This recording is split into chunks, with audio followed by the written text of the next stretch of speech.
백부장의 하인과 과부의 아들. 누가복음 7장 1절에서 17절 말씀입니다. 예수께서 모든 말씀을 백성에게 들려주시기를 마치신 후에 가버나움으로 들어가시니라.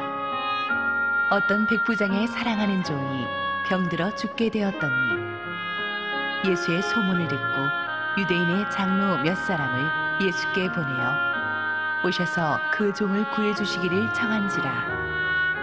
이에 그들이 예수께 나와 간절히 구하여 이르되 이 일을 하시는 것이 이 사람에게는 합당하니이다. 그가 우리 민족을 사랑하고 또한 우리를 위하여 회당을 지었나이다 하니 예수께서 함께 가실새 이에 그 집이 멀지 아니하여 백부장이 벗들을 보내어 이르되 주여 수고하시지 마옵소서. 내 집에 들어오심을 나는 감당하지 못하겠나이다. 그러므로 내가 주께 나아가기도 감당하지 못할 줄을 알았나이다. 말씀만 하사 내 하인을 낫게 하소서. 나도 남의 수하에 든 사람이요 내 아래에도 병사가 있으니 이더러 가라 하면 가고 저더러 오라 하면 오고 내 종더러 이것을 하라 하면 하나이다. 예수께서 들으시고 그를 놀랍게 여겨 돌이키사 따르는 무리에게 이르시되 내가 너희에게 이르노니 이스라엘 중에서도 이만한 믿음은 만나보지 못하였노라 하시더라.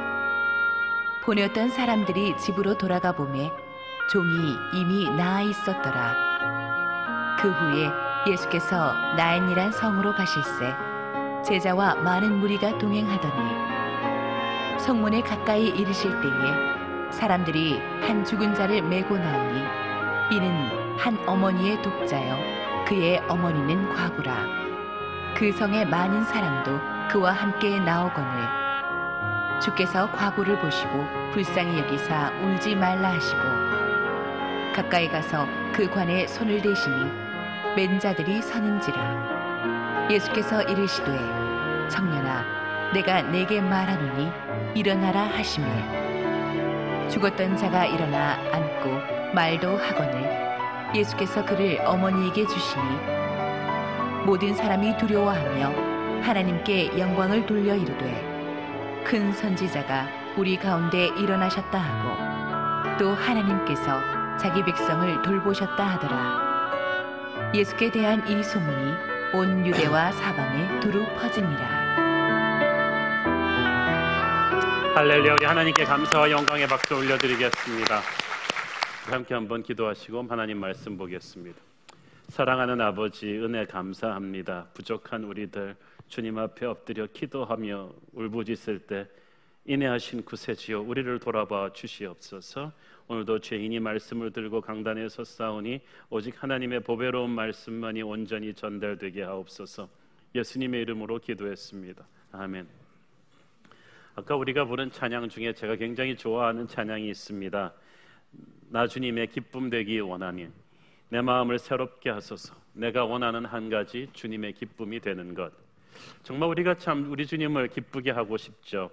어떻게 하면 주님을 기쁘게 할까 하고 좀 생각을 해봤더니 나 설교 많이 하면 주님이 기뻐하실까? 그러실 것 같아요. 선교 여행, 전도 여행 가면 예배 드리면 헌금 내면 LCS 하면 주님 기뻐하실까? 뭐 다 기뻐하실 것 같아요. 하지만 어쩐지 그게 결정타는 아닐 것 같은 느낌이 들었어요. 그래서 성경에서 하나님을 기쁘시게 한다는 구절을 쭉 찾아봤더니 히브리서 11장 6절 말씀에 딱 멈추게 되었습니다. 히브리서 11장 6절 시작. 믿음이 없이는 하나님을 기쁘시게 하지 못하나니 하나님께 나아가는 자는 반드시 그가 계신 곳과 또한 그가 자기를 찾는 자들에게 상 주시는 이심을 믿어야 할지니라. 믿음이 있어야 하나님을 기쁘시게 한다는 거예요. 뭘 믿어요? 하나님이 계신 것과 그가 자기를 찾는 자들에게 상 주시는 것, 이 두 가지를 믿어야 한다는 거예요. 그래야 하나님을 기쁘시게 한다. 자, 보세요. 먼저 하나님이 계시다는 것을 믿어야 한다는 것입니다. 나 믿어요 라고 말로 하지만 하나님이 보시는 믿음은 그게 아니라 실제 어떤 일이 터졌을 때 너의 삶과 행동에서 정말 그 믿음이 드러나느냐는 거예요. 그 유명한 그 마틴 루터, 종교개혁을 했던 마틴 루터의 예화가 있잖아요. 종교개혁을 하다가 워낙 핍박과 반대가 극심하니까 이 사람이 너무 목회하기가 싫어가지고 한숨 퍽퍽 쉬면서 아무것도 안 하고 자리에 널브러져 있으니까 부인이 상복을 입고 나타났어요. 루터가 깜짝 놀랐고 누가 죽었어? 그랬더니 하나님이 죽었습니다. 하나님이 돌아가셨습니다. 그랬더니 루터가 놀래가지고 당신 그런 불경스러운 말이 어딘, 살아계신 하나님을 두고 돌아가셨다니, 당신 행동하는 게 하나님이 돌아가신 것처럼 행동하고 있다고. 하나님이 살아계심을 믿는 사람이 왜 이렇게 낭망하고 왜 이렇게 절망하고 왜 이렇게 세상 끝난 것처럼 좌절하는가. 당신이 그랬지 않소? 의인은 믿음으로 살리라고. 그래서 루터가 깜짝 놀랐다는 거예요. 믿음은 어떤 상황 속에서도 하나님 계심을 믿고 절망하지 않는 것입니다. 도망가지 않는 것입니다. 그 자리를 지키는 거예요. 믿음이란 하나님의 상을 의심치 않는 것입니다. 믿으면 반드시 하나님이 보답해 주신다는 것을 믿고 사람의 보답을 기대하지 말고 버티는 거예요. 그게 믿음입니다. 자, 그런데 이 사복음서를 찾아보니까 이 스탠다드로서 예수님을 기쁘시게 한 믿음, 아니 그 정도가 아니라 예수님을 감탄하게 한 믿음이 둘이 있었어요. 둘 다 이스라엘 사람이 아니에요. 한 사람은 마태복음 15장에 나오는 귀신 들린 딸을 위해 중보하러 온 이방인 어머니이고, 또 한 사람은 바로 오늘의 본문에 나오는 로마 백부장입니다. 구절을 보니까 예수님은 이 백부장의 믿음을 놀랍게 여기셨다. He was amazed. 감탄했다는 뜻입니다. 이스라엘에서도 이만한 믿음을 본 적이 없다고 하십니다. 이만한 믿음, 영어 성경에 보니까 such great faith, 너무나 엄청난 믿음이다 라고 예수님이 선포해 주셨어요.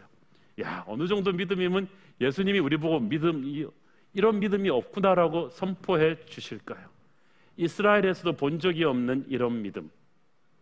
오늘 이 놀라운 믿음의 실체를 저와 여러분이 함께 살펴보도록 하겠습니다. 2절 읽겠습니다. 시작. 어떤 백부장의 사랑하는 종이 병들어 죽게 되었더니. 자, 로마 백부장 하면 세계 최강의 군대 로마의 지휘관으로서 점령지에 와 있습니다. 점령지에서 이 사람의 말은 곧 법입니다. 그런데 그 사람의 남모를 아픔이 있었던 거예요. 사랑하는 종이 병들어 죽게 되었다. 우리가 보통 사람의 겉모습만 보고 저 사람이 뭐가 아쉬울 게 있겠나, 저 사람이 뭐가 아쉬워서 예수 믿겠나, 그리고 아예 그냥 지레짐작으로 전도도 안 하는 케이스도 있어요. 하지만 아무리 부러울 것 없어 보이는 사람에게도 반드시 잠 못 이루는 밤을 주는 고통은 하나씩은 다 있습니다. 저가 신방을 가보면 가난한 집, 부잣집 다 가보잖아요.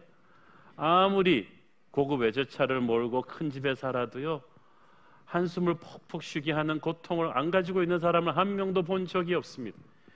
로마 백부장에게도 아픔이 있었어요. 여기 앉아 계신 여러분들도 남모르는 아픔이 하나씩은 있어요. 그런데 그 사랑하는 하인이 병들어 죽어가는데 자기의 권력으로 힘으로 어떻게 할 수가 없어요. 벽에 부딪혔어요.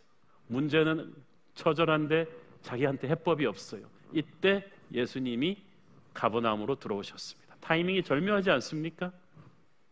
별은 낮에도 있는데 왜 밤에만 보일까요? 하나님은 항상, 내가 하나님을 못 보고 있을 때도 내 곁에 계셨어요. 말씀하고 계셨고 손 내밀고 계셨는데 내 인생의 종이 아플 때, 내가 사랑하던 어떤 것이 고장났을 때, 내 인생의 폭풍이 뜻하지 않게 몰아닥쳤을 때, 그때 비로소 하나님의 임재를 실감을 해요. 백부장도 예수님에 대해서 평소에 들어서 알고 있었겠지만은 이제는 이 예수님이 당장 내가 만나야 될 하나님으로 다가옵니다. 왜? 사랑하는 종이 아팠기 때문이에요. 고통은 주님이 내게로 오시는 변장된 축복입니다. 주님이 내게로 오시는 통로입니다. 여러분에게 너무나 갑작스러운 뼈아픈 시련이 턱 하고 몰아닥쳤습니까?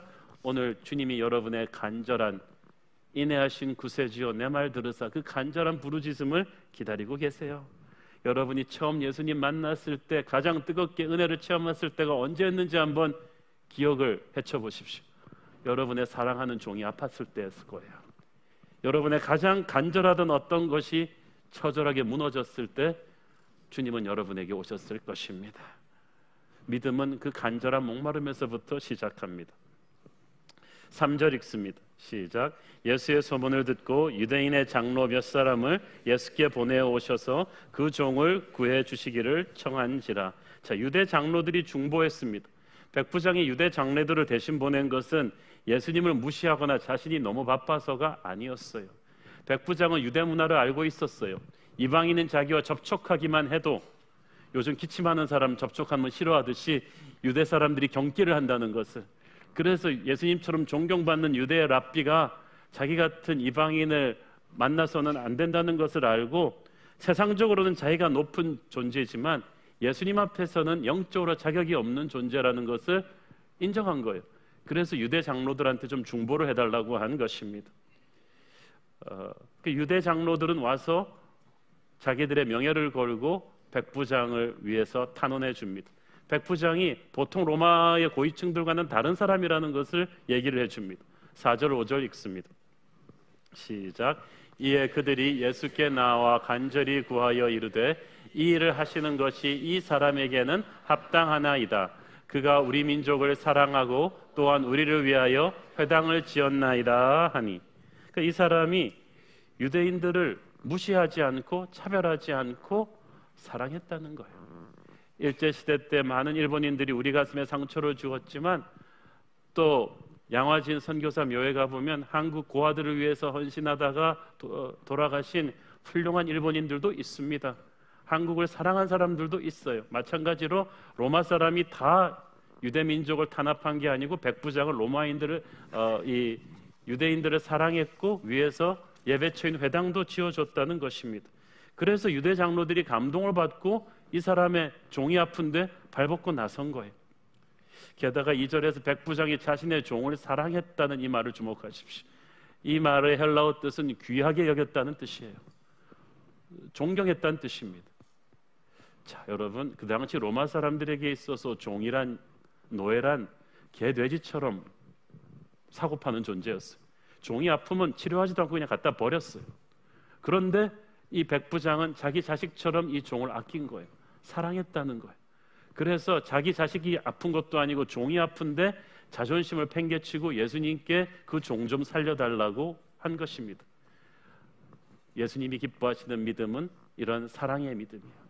가난하고 연약한 자를 사랑하는 이 믿음을 주님께서 기뻐하십니다. 우리의 믿음은 항상 이게 자기 중심적인 믿음이잖아요. 자기 문제인데 백부장의 믿음은 가난하고 연약한 자를 위한 중보의 믿음이었어요. 이것이 예수님을 기쁘게 했습니다.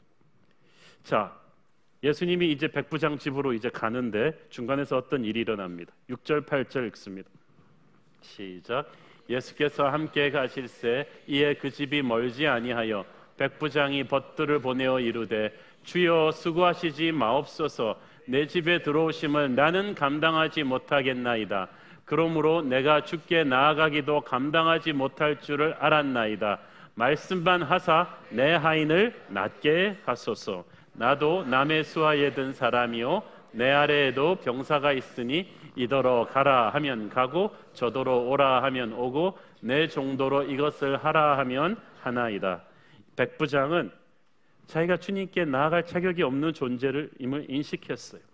자기 집 정도 되면, 백부장 집 정도 되면 의리의리한 집입니다. 세상적으로 예수님을 못 모실 이유가 없어요. 그렇지만 백부장은 세상적인 조건으로 생각하지 않았어요. 세상적으로는 의리의리한 집이지만 자기는 왕의 왕이신 예수님을 영접할 자격이 없는 죄인임을 인정했어요. 자기의 필요 때문에 예수님을 오라가라 하기가 너무 죄송스러운 거예요. 그래서 거기서 말씀만 해달라고 말씀했습니다. 하나님을 기쁘시게 하는 믿음은 이런 겸손한 믿음이에요. 자기를 낮추고 예수님을 높이는 믿음이에요.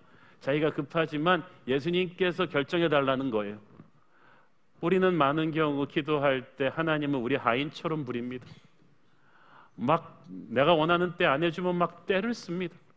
그러나 하나님은 우리의 비서도 하인도 아니십니다. 그걸 믿음이라고 하면 안 돼요. 믿음은 무례한 것이 아니에요. 믿음은 나를 낮추고 하나님을 높이는 것입니다. 내 어젠다가 급하지만 하나님의 타이밍에 하나님의 방법대로 해달라고 온전히 내려놓는 나의 교만을 버리는 겸손이 바로 주님 기뻐하시는 믿음인 줄로 믿습니다. 하나님을 기쁘시게 하는 믿음은 둘째로 말씀의 능력을 인정하는 믿음입니다. 말씀만 하옵소서, 그러면 제 하인이 나을 것입니다. 여기서 말씀하시면, 거기서 말씀하시면 시간과 공간을 초월해서 내 하인이 예수님과 물리적인 접촉을 하지 않아도 나을 것입니다. 이 얘기하는 거예요. 이것은 놀라운 믿음입니다. 아직까지 한 번도 그렇게 사람 낫게 해주신 적이 없습니다. 항상 그 당시 사람들이 아직까지도 신앙적으로 믿음이 어렵기 때문에 예수님은 모든 병자들을 직접 만지시고 고쳐주셨어요. 구약의 그 어떤 선지자도 거리가 떨어져서 말씀만 하지 낫게 한 적이 거의 없어요. 다 가서 직접 만지고 안수했어요. 사람들은 그렇게 해야 된다고 믿었어요. 그래서 다 예수님을 베드로의 장모 고칠 때도 그 집으로 모시고 들어간 거예요. 그런데 처음으로 백부장이 환자를 대면하지 않아도 예수님께서 말씀하시면 우리 종이 우리 집에서 나을 거라는 거예요. 백부장은 이미 3차원적인 믿음을 넘어서 4차원적인 믿음의 세계에 간 것입니다. 복음서에서 예수님께서 직접 가지지 않고 고쳐주신 게 몇 되지 않습니다. 특별히 백부장은 아예 자기 믿음으로 그 그림을 그린 거예요. 예수님이 오시지 않아도 말씀의 권위로 낫는 그 현실을 믿음의 눈으로 본 거예요. 그러면서 8절에서 백부장은 군대 예를 들었습니다. 장교가 직접 거기 가지 않아도 명령만 내리면 군대에서는 딱딱 실행되잖아요. 김중희 보고 가서 이거 하라 그래. 그러면 그게 딱 돼 있는 거예요. 그랬듯이 이 모든 인간의 질병도 왕의 왕 대신 예수님의 권위에 순종할 것을 백부장은 믿은 거예요. 그래서 이 백부장은 예수님을 단순한 이런 주술사 같은 존재로 본 것이 아니라 온 세상을 다스리시고 섭리하시는 권위자로 본 거예요. 내 하인의 문제, 이 세상의 모든 문제가, 역사가, 이 모든 것들이 하나님의 통치 아래에 있고 예수님은 그 권위자이시다. 그러므로 그 권위자를 인정하는 그 순간에 내 인생의 모든 문제는 해결이 되는 거다. 이게 진짜 믿음입니다. 오늘날 우리에게 바로 이런 4차원적인 믿음이 필요하지 않습니까? 우리는 예수님을 눈으로 보고 만지지 못해요. 우리는 연약해서 눈에 보이는 뭔가의 현상을 원하지만 예수님이 바로 우리 곁에 나타나 주시기를 원합니다. 그러나 보이지 않지만 주님께서는, 성령께서는 우리 안에 계십니다. 이미 저와 여러분 안에 임재해 계십니다. 우리는 하나님의 말씀에 의지해서 믿음으로 주님께 나아갈 수가 있습니다. 2000년 전 그때나 지금이나 예수님은 능력으로 오늘 말씀을 통해서 저와 여러분의 삶으로 개입하고 계십니다. 우리가 생각하지도 못한 방법으로 이미 문제를 해결하고 계시다는 것을 믿으셔야 돼요. 우리는 그 사실을 믿고 마음으로 새기고 말로 선포해야만 합니다.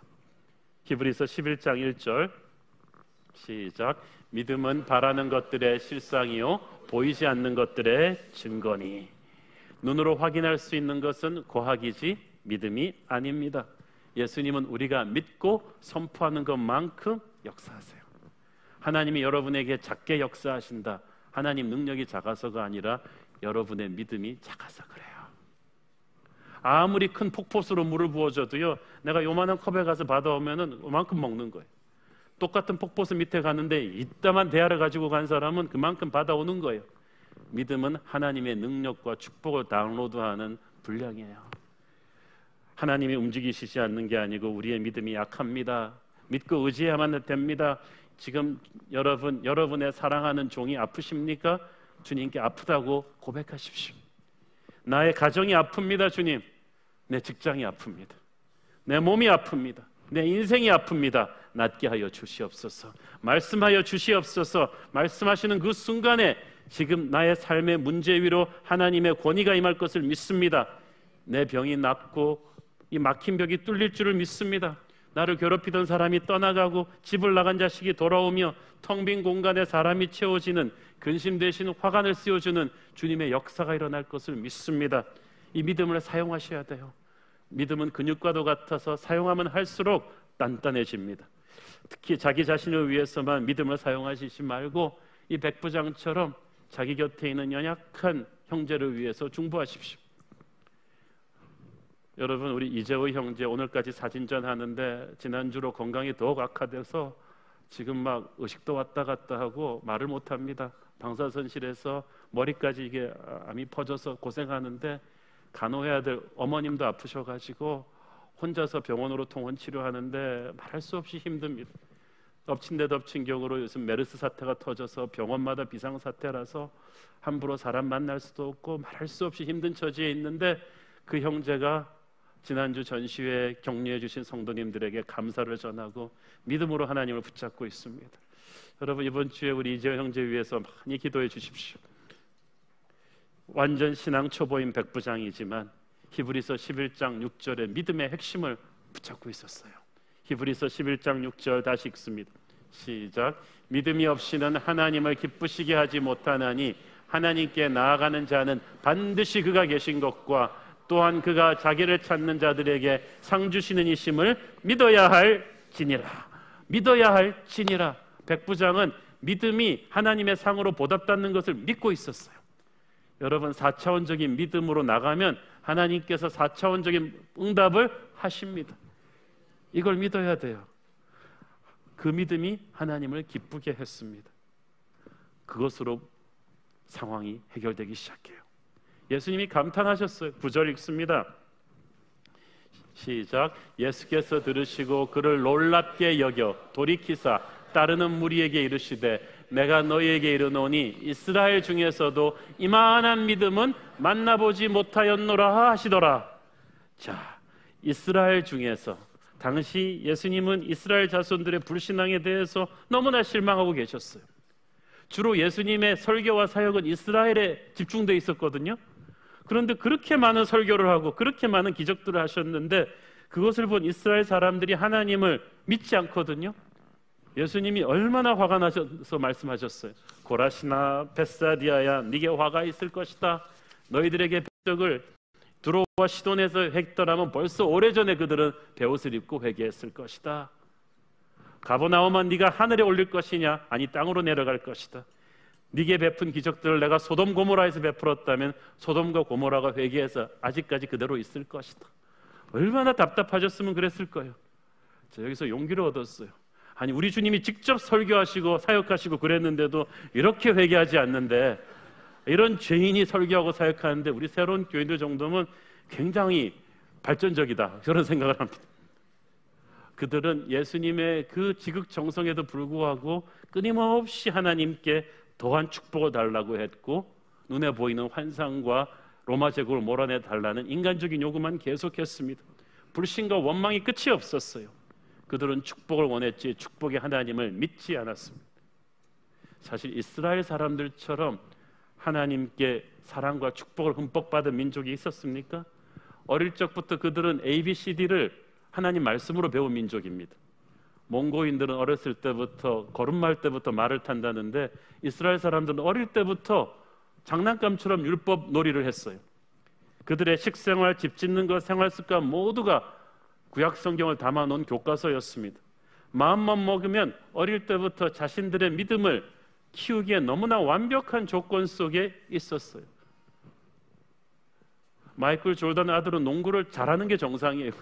어릴 때부터 최고의 환경에서 컸으니까. 근데 그 친구가 농구를 못하면 욕을 먹죠. 그 환경에서 어떻게 농구를 못하냐. 이스라엘 향한 예수님의 분노가 그거예요. 그 환경에서, 그 축복에서 어떻게 하나님을 안 믿느냐, 어떻게 이렇게 불신하느냐.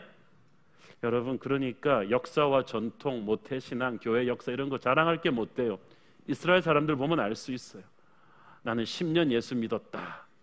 그거 자랑할 게 못 되는 게요, 1년의 진부한 경험을 매년 반복하는 분이 계시거든요. 예수님은 이런 이스라엘 자손들의 믿음 없는 모습, 지루한 매너리즘에 빠진 신앙 상태, 실제 삶의 현장에서는 전혀 믿음을 보여주지 못하는 그들에게서 너무 실망하셨어요. 불신은 하나님을 실망시킵니다. 예수님을 맥 빠지게 합니다. 슬프게 합니다.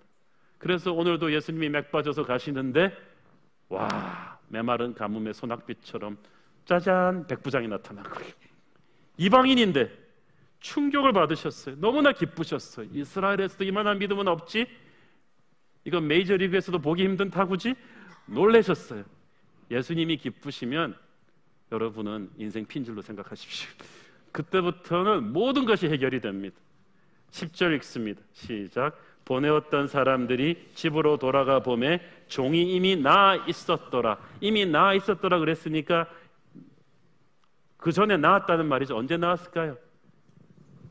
예수님이 말씀하시는 그 순간에 나은 거예요. 여러분이 하나님의 마음을 기쁘시게 하는 그 순간에 상황은 해결이 되는 줄로 믿습니다. 4차원적인 믿음이 4차원적인 응답을 받는 거예요. 그래서 여러분 지금 여기 앉아 계시죠? 여러분이 지금 자녀가 속을 썩이는 지금 여기 없죠? 미국에 유학 가 있다고 칩시다. 그러면 지금 여러분이 이때까지 자녀에 대해서 인간적으로 고민하고 불평하고 욕하고 막 했던 그 모든 것을 내려놓고 오늘 믿음으로 선포하는 거예요. 주님, 내 자녀가 아픈데 주님 은혜를 주옵소서. 여러분이 4차원적인 믿음을 가지면 수만 킬로 떨어진 미국에서 하나님이 그 자녀를 만집니다. 부흥 집회나 이런 데 와서 보면요, 기도하고 돌아가면 집에 있던 상황이 해결되어 있는 케이스들이 많아요. 아우리치 가기 전에 사업이 너무 힘들어서 아우리치 못 간다고 막 그랬는데 갔다 왔더니 하나님이 해결해 놓으셨어. 여러분, 사업이 안 풀린다고 여러분이 붙어 있어야 풀린다고 생각하는 것도 교만이에요. 여러분의 자식을 여러분이 열흘 동안 못 대놓으면 애들이 망한다고 생각하는 것도 교만이에요. 엄마가 열흘 동안 갔다 오면 애들이 더 좋아하는 애들이 많습니다. 어차피 아이들은 커면은 떠나보내는 거예요. 여러분이 담대하게 내려놓는 준비를 해야 돼요. 하나님에게 온전히 맡기면 자신이 만졌던 것보다 하나님이 더 놀랍게 역사하시는 걸 볼 수가 있습니다. 사업도요, 자녀도요, 배우자 문제도 여러분이 만지는 것만큼 망가집니다. 하나님이 만지셔야만 합니다. 여러분은 믿음으로 오늘 선포하세요. 하나님, 내 사랑하는 종이 병들었는데 내가 못 고쳐요. 내가 고치면 더 힘들어질 거예요. 오늘 주님이 만져 주시옵소서. 역사하여 주옵소서. 우리가 예수 믿고 세상적으로 성공한다고 해서 주님이 기뻐하시는 것이 아니라 주님이 우리의 믿음을 보고 기뻐하십니다. 저는 우리가 이 백부장의 이 연약한 자를 위한 이 중보의 믿음, 겸손한 믿음, 4차원적인 믿음을 갖기를 소원합니다. 예수님을 기쁘시게 하십시오. 그 다음부터 모든 것이 풀립니다. 자, 또 하나의 케이스 시나리오가 있습니다. 11절 12절 읽습니다. 시작. 그 후에 예수께서 나인이란 성으로 가실새 제자와 많은 무리가 동행하더니 성문에 가까이 이르실 때에 사람들이 한 죽은 자를 메고 나오니 이는 한 어머니의 독자요 그의 어머니는 과부라. 그 성에 많은 사람도 그와 함께 나오거늘. 자, 예수께서 제자들과 많은 무리들을 이끄시고 이쪽에서 막 가세요. 예수님의 제자들과 이 무리들은 항상 기분이 좋아요. 예수님이 항상 기적을 베풀어 주시고 능력을 행하시고 설교를 하시니까 또 어떤 일이 일어날까 으쌰으쌰 하면서 가는 생명의 행렬입니다. 근데 저쪽에서 오는 행렬은 장례 행렬이에요. 어야 디야 이러면서 오는 거예요. 그러면 이제 두 행렬이 딱 마주쳤는데 보통 같으면 저쪽에서 장례 행렬 오면은 알아서 멀리서 돌아가야겠다. 그렇죠? 그런데 예수님은 그러지 않았어요. 제자들은 돌아가고 싶었을 때 예수님은 정통으로 부딪히셨어요. 우리 주님은 죽음을 두려워하지 않습니다. 저주를 두려워하지 않습니다. 생명이신 주님은 그렇게 하세요. 딱 보니까 스토리가 딱 나왔어요. 죽은 사람이 나이 든 사람이 아니에요. 젊은 청년이에요. 저는 젊은 청년의 장례를 집례 본 적이 있습니다. 부모의 통곡을 눈뜨고 볼 수가 없습니다. 부모는 죽으면 땅에 묻지만 자식은 죽으면 부모 가슴에 묻는다 그러지 않아요. 게다가 과부란 말이에요. 남편을 잃고 과부의 외아들 모든 것을 이 아이에게만 걸고 키웠는데 죽었어요. 우리는 왜 죽었는지 모릅니다. 병으로 죽었든지 사고로 죽었든지. 하지만 이 아이가 죽었을 때 그 과부 어머니의 인생도 죽은 겁니다. 우주가 무너진 거예요. 이제 아들 장례 끝나고 자기도 따라 죽으려 했는지도 모르겠습니다. 그런 처참한 절망이 있습니다. 우리 중에 지금 어떤 인생의 절망에 있는 분도 이 과부처럼 절망스럽지는 않았을 거예요. 13절 읽습니다. 시작. 주께서 과부를 보시고 불쌍히 여기사 울지 말라 하시고, 주께서 보실 때 그 과부의 영혼까지 보신 거예요. 그 가슴 속에 있는 절망 같은 슬픔을 불쌍히 여기셨어요. 주님은 마음이 약하세요. 불쌍한 사람은 반드시 불쌍히 여기십니다. 우리는 채널에서 유니세프 하면서 이 아프리카의 난민들 이렇게 탁 나온 우린 채널 돌리잖아요. 우리 주님은 채널 돌리지 않으세요. 불쌍한 사람을 끝까지 보세요. 주님의 모든 기적은 이 불쌍히 여기는 사랑에서부터 비롯되었습니다. 그리고 주님이 말씀하십니다. 울지 말라. 이거는 인간끼리 하는 단순한 힘없는 위로가 아니에요. 울지 마, 그게 아니라 이것은 권능의 명령입니다. 내가 너의 슬픔의 근원을 해결할 것이다. 그러니까 울지 말라. 이것은 하늘과 땅을 다스리는 주님께서 이제 그녀를 위해 큰 일을 행하실 것을 예고하신 거예요. 너의 죽음이라는 비극을 부활이라는 축제로 바꿔줄 것이다. 울지 말라. 오늘 우리 주님께서 저와 여러분에게도 말씀하십니다. 울지 말라. 내가 너의 절망의 뿌리를 뽑아줄 것이다. 문제의 근원을 지금 치료할 것이다. 이걸 여러분 들으십니까? 과부를 울지 말게 하시는 주님께서 오늘 우리의 눈물의 뿌리까지도 닦아주실 분이십니다. 그래서 주님의 위로는 권능입니다. 14절 읽습니다. 시작. 가까이 가서 그 관에 손을 대시니 맨 자들이 서는지라. 예수께서 이르시되 청년아 내가 네게 말하노니 일어나라 하시매. 당시 유대인들이 쓰던 관은 뚜껑이 없습니다. 시신이 훤히 보입니다. 그러니까 죽은 자의 관에 손을 댔다는 것은 죽은 자의 시체에 손을 댔다는 것인데 이거 엄청난 사건이에요. 그 당시는 요즘으로 말하면 전염병 환자인데 손대는 거랑 마찬가지예요. 그 당시는 죽은 시체를 나병 환자를 손대는 것은 극히 부정한 일이라고 생각돼서 손을 대는 순간 그 사람과 그 가족 전부 요즘 메르스 증세 보이는 사람처럼 다 격리시켜 버립니다. 완전히 그렇게 되지 않고는, 그렇게 정결하지 않고는 예배도 못 들어오고 정상 사람에게도 못 들어와요. 그래서 보통 사람들은 절대 시체를 안 만집니다. 관을 안 만집니다. 그런데 예수님께서 갑자기 딱 오지 않고 관에다 손을 대버린 거예요. 그러니까 이 장례 행렬이 호들짝 놀라가지고 멈춰선 거예요. 이게 뭐지? 저 사람이 왜 저러는 거지? 예수님께서 조금만 지체하시면 그러고 나서 돌 맞으십니다.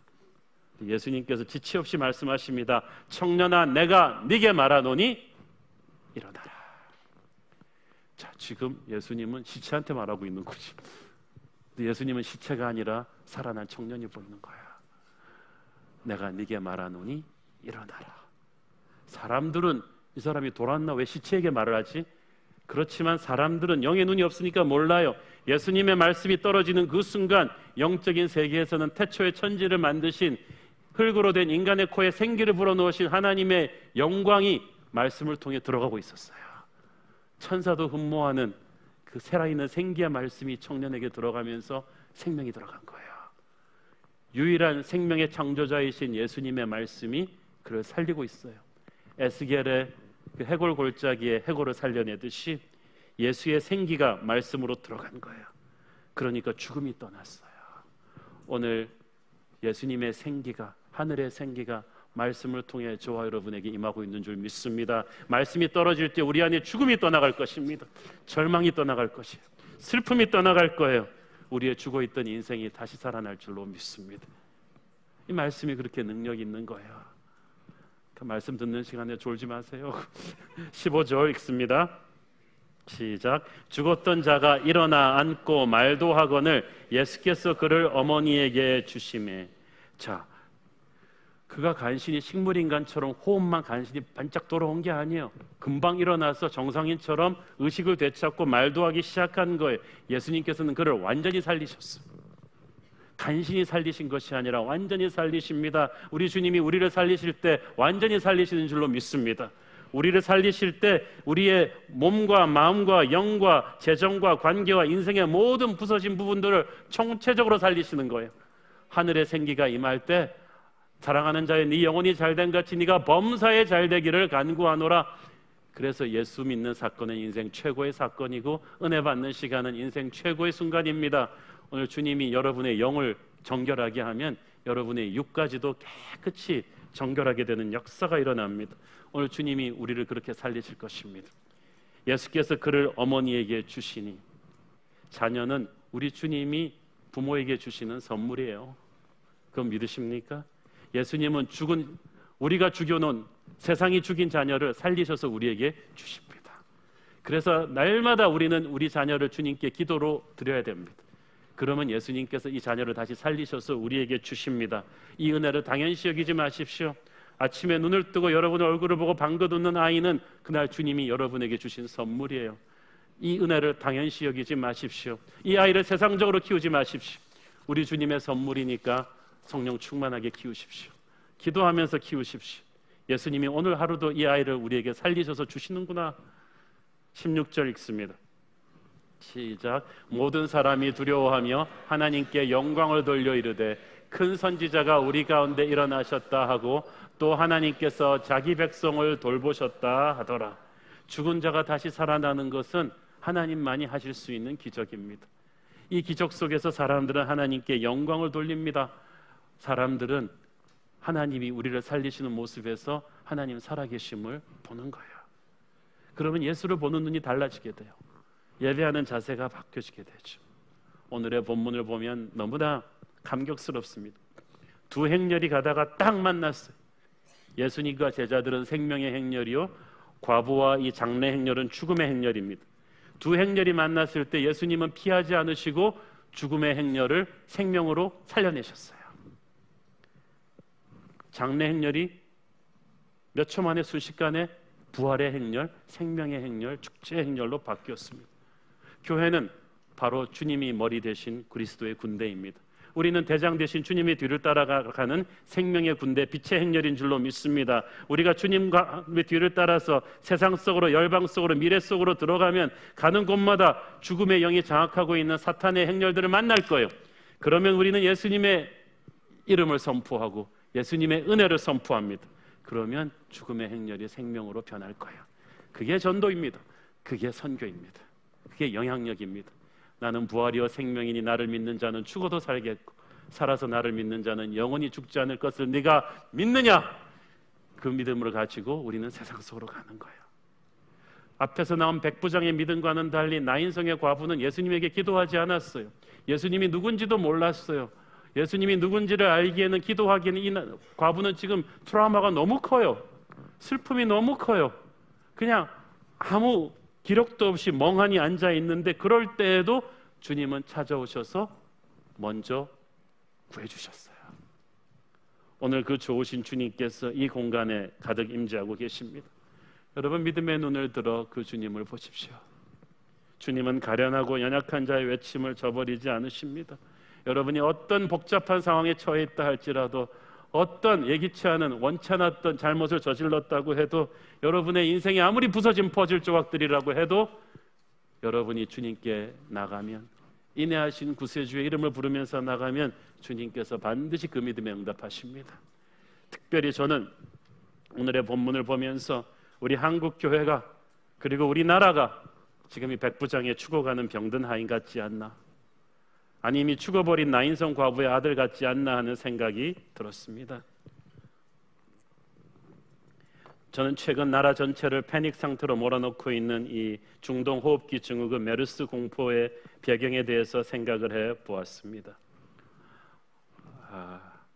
6월 9일 다음 주 화요일 정상적인 스케줄대로라면 서울시청 앞 광장에서 동성애 퀴어 문화축제, 국제축제가 열리게 되어 있고 수천 명의 외국 동성연애자들이 이를 위해서 입국하게 되어 있었습니다. 전 세계 대도시들을 돌아가면서 열린 이 동성애 축제는 부스마다 성적으로 음란한 용어들이 가득하고 차마 눈뜨고 볼 수 없는 차림의 동성연애자 수천 명이 퍼레이드 차량을 타고 우리 아이들 눈앞을 행진하는 아주 추잡한 축제입니다. 이것을 미국과 캐나다, 호주에 이어서, 미국에 이어 세계 제2의 개신교 국가라는 대한민국 서울 한복판에서 벌어지도록 한국 교회가 영적으로 느슨해져 있었던 거예요. 구약 성경에 보면 소돔과 고모라, 가나안의 많은 부족들이 이 동성애와 우상 숭배로 하나님의 진노를 샀습니다. 이것을 이스라엘 백성들이 방관하고 어떨 때는 동참하려 했을 때 전염병이 돌았습니다. 엄청나게 많이 죽었습니다. 그러니까 우리가 세상 사람들이 보는 눈과는 다른 영적인 눈으로 이 무서운 현실을 바라봐야만 됩니다. 메르스는 사우디같이 의료시설이 아주 열악한 나라에서 치사율 40%지 우리나라처럼 세계보건기구에 앞서 있는 그렇게 의학 강국에서 일어나는 병이 아닙니다. 이게 왜 터졌을까요? 왜 우리가 이런 사태에 봉착했을까요?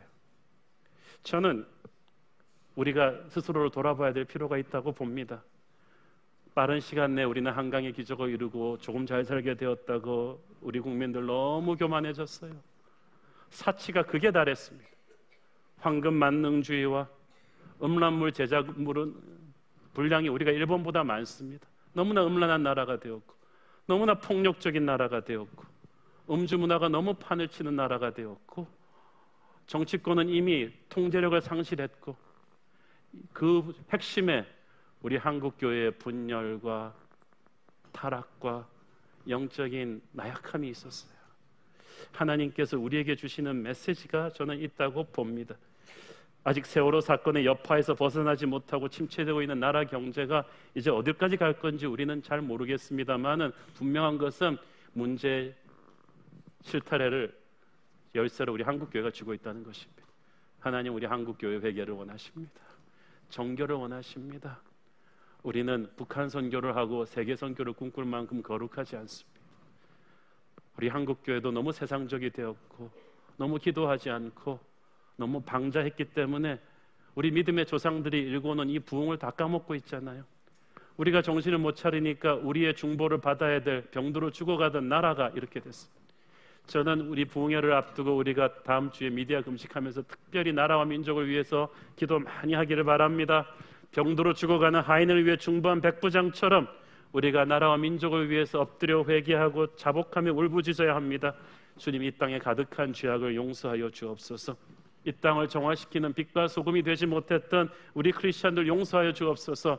나만 잘 먹고 잘 살겠다고 내게만 복 달라고 부르짖었던 우리의 이 셀피시한 이기적인 믿음을 회개합니다. 우리 기도 들으시고 이 백성 살려 주시옵소서.